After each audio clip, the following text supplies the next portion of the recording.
খারাপ গুলার মামলা গাইছে, চলে গেছে, উড়াল দিছে। আর কিছু খারাপ এটা কোনো যোগ দিচ্ছে, কিছু আওয়ামী লীগের তারা সেন্টার দিতেছে নিচ্ছে।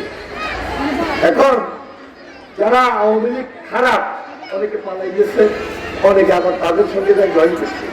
ভালো যেগুলো এগুলো তো এখনো সমাজে আছে, আমরা তো কিছু বলি নাই, আমরা তো মামলাও দিই নাই। আজকে সেই শ্রমিক দল যাদের কথা বলতেছি, তারা আপনাদের কাছ থেকে অনেকের থেকে আইডি কার্ড নেয়, আইডি কার্ডের ফটোকপি, আইডি কার্ড নাম্বার, এটা নিয়ে কি করে নেওয়ার চেষ্টা করতেছে, অথবা কার থেকে নিচে, কার থেকে নেয় নাই। একটা মনস্তাত্ত্বিক চাপ রাখে আপনাদের উপর, আর আমাদের উপর একটা চাপ সৃষ্টি করে যে না, ওই বাড়িতে আইডি কার্ড আলা আম করে ভোট দিচ্ছে, আমরা পাই গেছি। এটা কি ভোটের ধরন, ভোটের নিয়ম? এটা তো আওয়ামী স্টাইল। আর ইদানিং একটা হুন্ডা পার্টি বার হচ্ছে, একটা হুন্ডা পার্টি বার হচ্ছে, যেটা আমরা বিরত রাখতে বলছি, যেটা আমরা পছন্দ করি না। গ্রামের মানুষ, সমাজের মানুষ এই যে হুন্ডা দিয়ে 10-12 জন ঘুরে 11-20-30 জন, এটা আগে আওয়ামী লীগ আমলে এই হুন্ডা পার্টি ছিল, হেলমেট বাহিনী ছিল, সেই স্টাইলে এখন তারা হুন্ডা দিয়ে বিভিন্ন বাড়িতে যায়, দেখায় যে আমরা আবার এখানে আসি। আবার কিছু আওয়ামী লীগের তারা সেন্টার দিতেছে নিচ্ছে। এখন যারা আওয়ামী লীগ খারাপ, অনেকে পালাই গেছে, অনেকে আবার তাদের সঙ্গে যাই জয়েন করছে। ভালো যেগুলো এগুলো তো এখনো সমাজে আছে, আমরা তো কিছু বলি নাই, আমরা তো মামলাও দিই নাই। খারাপ গুলার মামলা গাইছে, চলে গেছে, উড়াল দিছে। আর কিছু খারাপ এটা কোনো যোগ দিচ্ছে।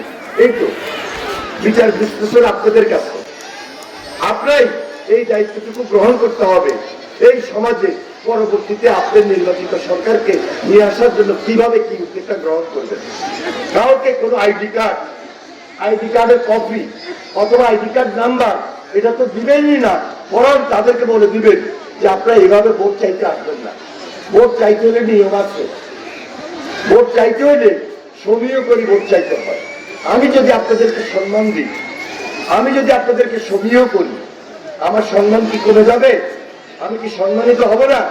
সুতরাং আজকে যারা এখানে উপস্থিত হয়েছেন, সব সময় আমি আমাদের নেতৃবৃন্দকে নিয়ে আসি, তাদেরকে বলি যে তারেক রহমানের সিদ্ধান্ত, তারেক রহমান বলেছেন, ঘোষণা দিয়েছেন, বিএনপির নাম ব্যবহার করে বিএনপির কোন নেতা, বিএনপির কোন কর্মী যদি কোন ফায়দা নিতে চায়, অপকর্ম করে, বিএনপিতে তার কোন স্থান হবে না, তার কোন স্থান নাই।